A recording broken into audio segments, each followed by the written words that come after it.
आज़ाद पंची किस्त नंबर 26। जन्नत की प्रेगनेंसी को तीसरा महीना हो रहा था, लेकिन उसे देखकर नहीं लगता था कि वो प्रेग्नेंट है। बस थोड़ा सा पेट बाहर निकला हुआ था। आज सिकंदर की कुलीग की शादी पे जन्नत ने भी साथ जाना था। जन्नत का सब कुछ डिसाइड हो गया था, लेकिन वो सोच रही थी कि आयरन कौन से पहने। फिर जन्नत ने सोचा कि पहले तैयार हो जाए, फिर देखेगी कि कौन से पहनने हैं। सिकंदर भी ऑफिस से वापस आ चुका था, लेकिन वो इंशा के साथ मसरूफ़ था। जन्नत जल्दी से तैयार होना शुरू हो गई। इंशा सिकंदर के साथ कमरे में दाखिल हुई। मामा, आज तो बहुत प्यारी लग रही हो, इंशु ने जन्नत को मक्खन लगाते हुए कहा। थैंक यू मेरा बच्चा, जन्नत ने इंशु के गाल चूमते हुए कहा। सिकंदर तो सिर्फ जन्नत को देखने में मसरूफ़ था। उसे कोई परवाह न थी कि इंशु भी कमरे में मौजूद है। सिकंदर कौन से इयरिंग पहनूं? जन्नत ने दोनों सेट सिकंदर के सामने किए, लेकिन ऐसे लग रहा था कि सिकंदर कुछ सुन ही नहीं रहा। मामा, मैं बताऊं आप कौन से पहनूं? इंशु ने जन्नत के हाथ को पकड़ा। हाँ मेरी जान, बताओ। तो इंशु ने एक सेट की तरफ इशारा किया तो जन्नत ने वही पहन लिया। इंशु मेरी जान, आपने इन आयरन का क्यों कहा, दूसरे का क्यों नहीं कहा? जन्नत ने हैरानगी से पूछा। बिकॉज़ मामा, वो वाले बहुत प्यारे थे और मैं नहीं चाहती थी कि वो आप पहने। वो आप रख दे, जब मैं बड़ी होंगी तो मैं पहनूंगी। इंशु ने एक अदा से जवाब दिया, लेकिन जन्नत का मुंह खुल गया। मामा, मुंह बंद कर दे, मक्खी चले जाएगी। और इंशु रूम से बाहर चली गई। सिकंदर, बताओ मैं कैसी लग रही हूँ? जन्नत ने सिकंदर के करीब आते हुए पूछा। हमेशा की तरह बहुत प्यारी, सिकंदर ने जन्नत को चूमते हुए कहा। यार ना करो, मेरा मेकअप ख़राब हो जाएगा, जन्नत ने मुंह बनाकर कहा। कोई बात नहीं, हम फिर से ठीक कर लेंगे मेकअप, सिकंदर ने शरारती अंदाज में जवाब दिया। सिकंदर, तुम कहीं से नहीं लगते कि तुम एक बेटी के बाप हो, जन्नत ने मुंह बनाकर कहा। तो मेरी जान, आप कहाँ से लगती कि आप इंशा की मामा हैं? सिकंदर ने उल्टा जन्नत से पूछा। तुम हमेशा मेरी बातों का उल्टा जवाब देते हो, जन्नत ने नाराज़गी से रुख मोड़ते हुए कहा। अच्छा सॉरी बाबा, आइंदा सही सही जवाब दूंगा, सिकंदर ने अपने कानों पे हाथ रखते हुए कहा। जन्नत, सिकंदर ने चाशनी लहजे में जन्नत को पुकारा। जी, तुम मुझसे कितनी मोहब्बत करती हो? सिकंदर, इस टाइम इस सवाल का क्या मतलब? बताओ तो सही ना यार, सिकंदर ने जन्नत का हाथ पकड़ते हुए आजिज़ी से पूछा। मेरे लिए मेरी कुल कायनात आप हो, तो क्या तुम अपनी कायनात के लिए अपना मेकअप दोबारा से ठीक नहीं कर सकती? सिकंदर ने जन्नत को आंख मारते हुए कहा। सिकंदर ने जन्नत को आंख मारते हुए कहा। और जन्नत, जिसने इतनी मोहब्बत से जवाब दिया था, सिकंदर की बात सुनकर पट से पट से अपनी आंखें खोली और गुस्से से सिकंदर की तरफ देखना शुरू हो गई। सिकंदर ने हंसते हुए अपने हाथ सरेंडर करने वाले अंदाज में ऊपर उठाए। चलो यार चलें, वरना लेट हो जाएंगे। अभी तो मैं तुम्हें छोड़ रहा हूँ, लेकिन आज रात तुम्हें कोई मुझसे नहीं बचा सकता, सिकंदर ने पक्का इरादा करके जन्नत से कहा। लेकिन वो नहीं जानता था कि इंशा भी मौजूद है। सिकंदर और जन्नत दोनों एक दूसरे का हाथ पकड़े बाहर की तरफ रवाना हो गए। दादो, आज मैं मामा के पास सोऊंगी, इंशा ने रुबाब बेगम के बेड पर चढ़कर कहा। क्यों मेरी जान, दादो के साथ क्यों नहीं सोगी? रुबाब बेगम ने इंशु के गालों को सहलाते हुए पूछा। दादो, मामा कब से कह रही थी कि मेरे साथ सो, लेकिन मैं नहीं सोई। आज उनकी ख्वाहिश पूरी कर दूंगी, फिर पक्का आपके साथ सोऊंगी। ओके मेरी ज़िंदगी, लेकिन कल मैं अपने पास सुलाऊंगी। ओके दादो। और इंशु सिकंदर और जन्नत के रूम की तरफ बढ़ गई और उनके बेड पर बैठ गई। लेकिन वो बोर होने लग गई तो कोरियन ड्रामा देखना शुरू हो गई। उसे समझ तो कुछ नहीं आ रही थी, सिर्फ स्क्रीन को ही देख रही थी और साथ साथ सीन। लेकिन लेकिन जब हीरो और हीरोइन का पहला सीन देखा तो उसने फ़ौरन याद किया और कल उमर के साथ वही करने का इरादा कर लिया। जन्नत और सिकंदर तके तके घर पहुंचे। सिकंदर, में एक नज़र इंशा को देखती आऊँ, जन्नत ने रुबाब बेगम के रूम की तरफ रुख किया, लेकिन सिकंदर ने हाथ पकड़ लिया। छोड़ो, वो सो चुकी होगी, अब हम सोने चलते हैं। क्या वाकई तुम मुझे सोने दोगे? कौन काफिर आज तुम्हें सोने देगा? पूरा दिन खुद को बहुत मुश्किल से रोका है, अब मुझसे और सब्र नहीं हो रहा। सबको छोड़ो, रूम में चलो। सिकंदर ने जन्नत की गर्दन पे चूमते हुए कहा। सिकंदर क्या कर रहे हो तुम? कोई देख लेगा। और जन्नत ने जोर से सिकंदर को धक्का दिया। सिकंदर ने बहुत हल्के से जन्नत को पकड़ा हुआ था। धक्का लगने की वजह से थोड़ा दूर गिरा, लेकिन फौरन खुद को संभालकर जन्नत की तरफ बढ़ा। यार, तुम क्या गाती हो? लगती चूहियों की तरह हो, लेकिन ताकत तौबा तौबा। सिकंदर जन्नत को बातों में उलझाकर खुद जन्नत की तरफ बढ़ा, लेकिन वह उसके इरादों से पहले से ही बाखबर थी, इसलिए फौरन दूर हुई। सिकंदर, अब हमारा अलहदा पोर्शन नहीं रहा। मामा और इंशा भी यही होते हैं। मामा और इंशा भी यही होती है, और नौकर भी। इसलिए अपने रोमांस का ये भूत अपने बेडरूम तक रखा करो। जन्नत ने सिकंदर को खड़े खड़े सुनाते हुए कहा। जो हुक्म मेरे सरकार।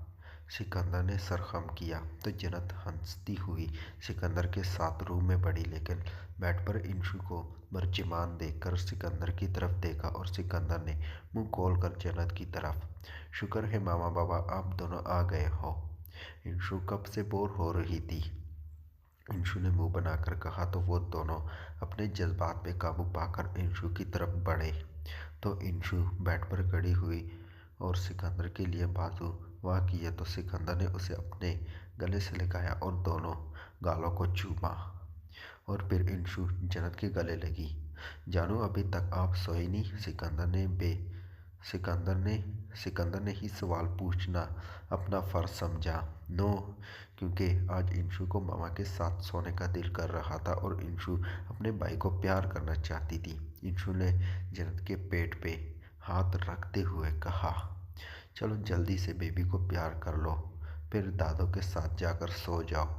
सिकंदर ने इंशा को भगाने वाले अंदाज में कहा। दादो तो अब सो चुकी होगी, मैं तो बेबी के साथ सोऊंगी। और इंशु ने जन्नत के पेट पे अपने होंठ रखे और सिकंदर ने मुंह खोल लिया। इंशु, डेट्स नॉट फेयर। सिकंदर ने मुंह बनाकर कहा। क्यों बाबा? यहाँ बाबा ने किसी करनी थी अपने बच्चों को और आपने कर दी। बाबा, आप मुझे कर लो किसी, लेकिन मैं अपने भाई को करूँगी। इंशु, आपको भैया चाहिए? जन्नत ने इंशु का मुंह अपनी तरफ मोड़ते हुए पूछा। यस मामा। इंशु ने जल्दी से सर हिलाया। अगर बहना हुई तो? जन्नत ने किसी हदशे के तहत पूछा। अच्छा, बहना हुई तो पापा फिर आप भैया ले आना। इंशु ने सिकंदर के गालों पे हाथ रखा। जो हुक्म मेरी जान का। अब तो मैं रोज़ाना दुआ मांगूंगा बेटी हो, ताकि इंशु के लिए भैया ला सकूं। सिकंदर ने जन्नत को चिढ़ाते हुए कहा। बाबा, फिर मैं अपने खिलौने फेंक दूंगी और बहना भैया साथ खेलूंगी। ओके मेरी जान, अब सो जाओ। सिकंदर ने इंशा का गाल चूमते हुए कहा। नो बाबा, मुझे नींद नहीं आई। आपको आई है तो आप सो जाओ। इंशु साथ लेटी रहेगी। सिकंदर ने बेइख्तियार जन्नत की तरफ देखा। सिकंदर, मैं कपड़े बदल लूँ? बहुत हैवी है, मुझसे और वजन नहीं उठाया जा रहा। हाँ, अब बदल ही लो। सिकंदर ने मुंह बनाकर कहा और बेड पर इंशु के साथ लेट गया और जन्नत नाइट ड्रेस में आ गई और फिर सिकंदर अपने कपड़े बदलने चला गया। इंशु सिकंदर के ऊपर लेट गई और गुदगुदी करने लग गई। कभी सिकंदर की गर्दन पे काटती, कभी मुंह पे, कभी नाक पे। बाबा ना करो, निशान पड़ जाएंगे। सिकंदर ने इंशु को रोकते हुए कहा। बाबा के प्यार से काटने के भी निशान पड़ते हैं? हाँ मेरी जान, लेकिन बाबा मैंने मामा की गर्दन पे निशान देखे थे। वो किसने काटा होगा? इंशु एकदम उठ बैठी और जन्नत की गर्दन को देखने लगी, लेकिन जन्नत ने शुक्र अदा किया, उससे कोई निशान नज़र न आया। नहीं मेरी जान, मेरी गर्दन पे कोई निशान न था। नहीं मेरी जान, मेरी गर्दन पे कोई निशान नहीं था। एक दिन चूंटी ने काट लिया था, शायद तब आपकी नज़र पड़ी हो। जन्नत ने सफाई दी। मामा, चूंटी ने अब जब चूंटी काटी उसे आप मार देना। ओके मेरी जान। और जन्नत इंशा के सवालों से बचने के लिए कंबल में घुस गई और आधे घंटे बाद सुकून से सो गई, क्योंकि वो जानती थी आज उसका बॉडी गार्ड मौजूद है, जिसकी वजह से सिकंदर हाथ भी नहीं लगा सकता। और थोड़ी देर बाद इंशु और सिकंदर भी सो गए। सुबह सवेरे जन्नत की आंख खुली तो उसने बेड के दूसरे तरफ देखा, जहां इंशु सिकंदर के बाजू के हल्के में लेटी हुई थी। जन्नत ने इंशु को चूमा और फिर सिकंदर की तरफ देखा, जो कि उठ गया था। बेगम, क्या हो जाता अगर तुम इंशु की तरह मेरा भी गाल चूमती, लेकिन नहीं, सारा प्यार अपनी लाडली पे लुटाया है, सिकंदर ने मुंह बनाकर कहा। मुश्किल के वक्त मेरी लाडली ही काम आती है, तुम मेरे काम नहीं आते, जन्नत ने मुस्कुराकर कहा। लेकिन सिकंदर का चेहरा तपा तपा था। यहाँ लोगों की बेटियां होती हैं, वो अपने बाप के करीब माँ को बेचती है, लेकिन मजाल है मेरी बेटी को कभी अपनी माँ के करीब मुझे आने दे, सिकंदर ने मुंह बनाकर कहा। हा हा हा, जन्नत जोर से हंसी तो इंशु उठ बैठी। मामा, इतना सुबह कौन ऐसे हंसता है? सारी मेरी नींद खराब कर दी। पता है मैंने स्कूल जाना है और उमर से मिलना है। और जन्नत और सिकंदर ने इंशु की तरफ देखा। इंशु, मेरा दिल टूट गया है, सिकंदर ने दूसरी तरफ रुख करके कहा। क्यों बाबा? इंशु ने सिकंदर की गोद में घुसते हुए पूछा। मुझसे बर्दाश्त नहीं होता आप मेरे अलावा किसी से प्यार करो। बाबा, मैं आपसे प्यार करती हूँ, लेकिन उमर तो मेरा बॉयफ्रेंड है, इंशु ने मुंह बनाकर कहा। इंशु, गुनाह मिलता है, सिकंदर ने इंशु को समझाते हुए कहा। बाबा, गुनाह नहीं मिलता, क्योंकि मैं ड्रामा देखती हूँ ना, वहाँ सबके बॉयफ्रेंड होते हैं। अगर मेरा ना हुआ तो फिर मैं कैसे रहूँगी? इंशु, मेरा दिल टूट गया, इंशु ठीक कर देगी। और इंशा ने सिकंदर के दिल वाली जगह पे चूमा तो सिकंदर मजीद मुंह न फेर सका और बेइख्तियार इंशा को चूमा। अब किस्मत से तुम दोनों बाप बेटी नमाज टाइम उठ गए हो, तो उठो, वज़ू करो और साथ नमाज पढ़ें। और फिर तीनों ने वज़ू किया। सिकंदर ने इमामत करवाई और इंशु इन दोनों को देखकर वही इशारे कर रही थी। नमाज पढ़ने के बाद सिकंदर ने इंशा और जन्नत के माथे को चूमा। वो लफ्ज़ों में नहीं बता सकता था, लेकिन सब कुछ मुकम्मल बहुत अच्छा लग रहा था।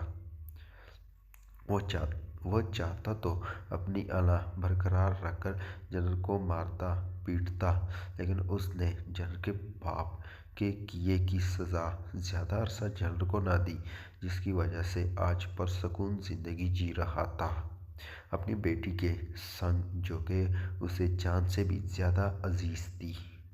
इंशु स्कूल में दाखिल हुई तो उसे दूसरी तरफ से उमर नज़र आया, जो कि गहरी सोच में गुम था।